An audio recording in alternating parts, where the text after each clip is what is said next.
আসসালামু আলাইকুম রহমতুল্লাহ। প্রিয় দিনী ভাই বোনেরা, স্বামী এবং স্ত্রী, সন্তান, নিজের ব্যক্তিগত কিছু সমস্যার সমাধান নিয়ে আজকের এই ভিডিওটি সবার জন্য এটি গুরুত্বপূর্ণ। আমি আশাবাদী যারা ভিডিওটি মনোযোগ সহকারে দেখবেন আপনাদের উপকৃত হবে ইনশাআল্লাহ। আপনারা উপকৃত অবশ্যই হবেন, কেননা আমি যে কথাগুলো বলতেছি এগুলো হয়তোবা আপনার সাথে মিলে যেতে পারে। আপনার স্বামী, আপনার স্ত্রী, আপনার সন্তান কথা শোনে না, অথবা আপনার স্বামী আপনার আয়ত্তের বাইরে, অর্থাৎ আপনার পরিবারের কোনো খোঁজ খবর নেয় না, আপনার খোঁজ খবর নেয় না, আপনার স্ত্রী আপনার আয়ত্তের বাইরে। এ ধরনের প্রবলেমগুলো যদি হয় তাহলে আপনারা কিভাবে বুঝবেন, কোন আমলগুলো করবেন এবং আলামতগুলো বা কি সেগুলো আমি আপনাদেরকে জানাচ্ছি ইনশাআল্লাহ। আশা করি আপনারা উপকৃত হবেন। আপনার স্বামী যখন বাহিরে থাকে তখন খুব ভালো থাকে। আমি আলামতগুলো একে একে বলতেছি। আপনার স্বামী যখন বাহিরে থাকে অথবা আপনার স্ত্রী যখন বাহিরে থাকে তখন খুব ভালো থাকে, দুইজনের মধ্যে খুব ভালো সম্পর্ক থাকে। যখনই আপনার স্বামী অথবা আপনার স্ত্রী ঘরে আসে তখনই আপনাদের সাথে ঝামেলা ঝগড়াঝাটি বেজে দেয় এবং এগুলোর কারণে দুইজনের মধ্যে খুব দূরত্ব সৃষ্টি হয়। একই ঘরে একই ছাদের নিচে একই রুমে থাকেন কিন্তু কেউ কারো চেহারা দেখতে মন চায় না, এরকম সমস্যা কিন্তু হয়ে থাকে।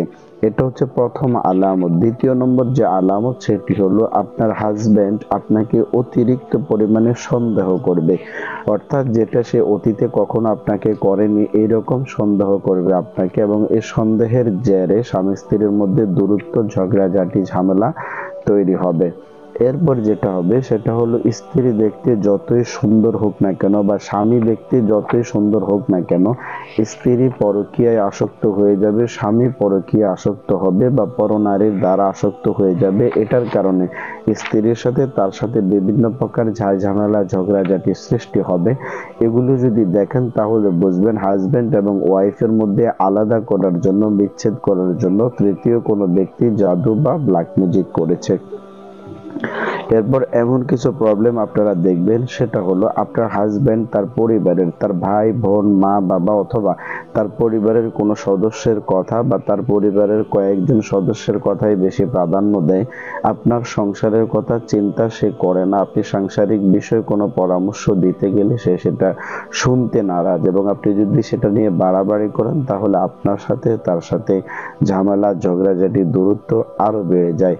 এইরকম যদি হয় তাহলে বুঝবেন পরিবারের এমন কোনো সদস্য আছে যারা মূলত তাকে অন্যদিকে ফিরিয়ে রেখেছে, এটার জন্য বিভিন্ন জিনিস করেছে বিদায় আপনার সাথে তার সাথে দূরত্ব সৃষ্টি হয়ে আছে।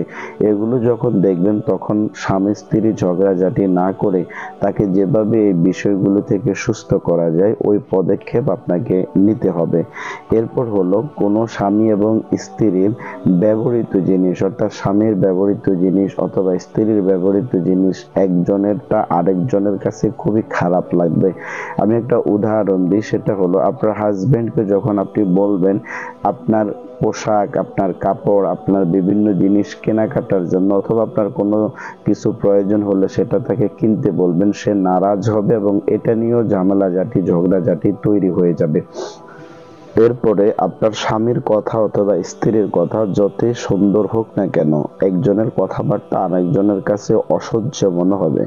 আপনার হাজবেন্ডকে আপনি ফোন দিবেন সে রেগে যাবে, আপনার স্ত্রীকে আপনি ফোন দিবেন সে রেগে যাবে। আপনি আপনার মহব্বত থেকে তাকে খোঁজ খবর নেওয়ার জন্য ফোন দিচ্ছেন, কিন্তু সেটা সে উল্টা পাল্টা ভেবে আপনার সাথে ঝগড়াঝাটি ঝামেলা তৈরি করে নেবে। এই কারণে বলা যায় আপনার স্বামী অথবা আপনার স্ত্রী সবার সাথে তার আচরণ সুন্দর, ভালো, নমনীয় থাকলেও আপনার ক্ষেত্রে সেটা রূঢ় হয়ে যাবে। আপনার সাথে তার কথাগুলো কর্কশ ভাষায় হবে, ধমক দিয়ে কথা বলা, অন্যদের সামনে আপনাকে ছোট করা, অন্যদের সামনে আপনাকে খাটো করে কথা বলা, ছোট করে কথা বলা, তুচ্ছ করে কথা বলা, এই সমস্যাগুলো অতিরিক্ত বেড়ে যাবে। এগুলো যখন আপনারা দেখবেন অবশ্যই আপনারা বুঝে নেবেন আপনার স্বামী অথবা আপনার স্ত্রীর জন্য অথবা আপনাদের দুইজনের মধ্যে বিচ্ছেদ বা দূরত্ব তৈরি করার জন্য, অথবা স্বামী যেন স্ত্রীর কথা না শোনে, স্ত্রী যেন স্বামীর কথা না শোনে, এটার জন্য বিভিন্ন প্রকার জাদু বা ব্ল্যাক ম্যাজিক করা হয়েছে, এটি আপনারা বুঝে নেবেন।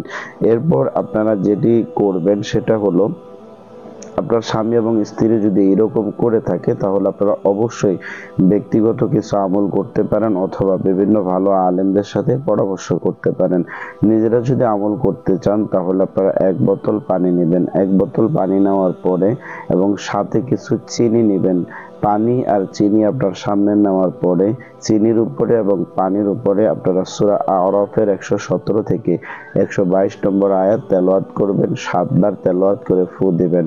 সূরা ইউনূস 81 এবং 82 নম্বর আয়াতটি 7 বার তেলাওয়াত করে ফু দিবেন। সূরা তাহা 69 নম্বর আয়াতটি পাঠ করে 7 বার পাঠ করে ফু দিবেন। এরপর আপনারা যেটা করবেন সেটা হলো আপনারা সূরা বাকারার 102 নম্বর আয়াতটিকে তেলাওয়াত করে ফু দিবেন। এরপর দুরূদ শরীফ পাঠ করবেন, 7 বার পাঠ করে ফু দিবেন। সূরা বাকারার 165 নম্বর আয়াতটিকে 7 বার পাঠ করে ফু দিবেন। ফু দেওয়ার পর ওই পানি আর চিনি স্বামীকে অথবা স্ত্রীকে যে কোনো অবস্থায় যে কোনো ভাবে আপনারা খাওয়ানোর চেষ্টা করবেন। গোসলের পানির সাথে দিয়ে গোসল করানোর চেষ্টা করবেন। ইনশাআল্লাহ 7 দিন এই আমলটি চালিয়ে গেলে আল্লাহ তাআলার রহমতে স্বামী এবং স্ত্রীর মধ্যে যে ঝগড়াঝাটি ঝামেলাগুলো তৈরি হয়েছে সেগুলো দূর হবে, মহব্বত বৃদ্ধি পাবে। ইনশাআল্লাহ ভালো লাগবে ভিডিওটি শেয়ার করে অন্যকে দেখার সুযোগ করে দিন। পেজে নতুন হলে পেজটিকে ফলো করুন। আসসালামু আলাইকুম ওয়া রাহমাতুল্লাহ।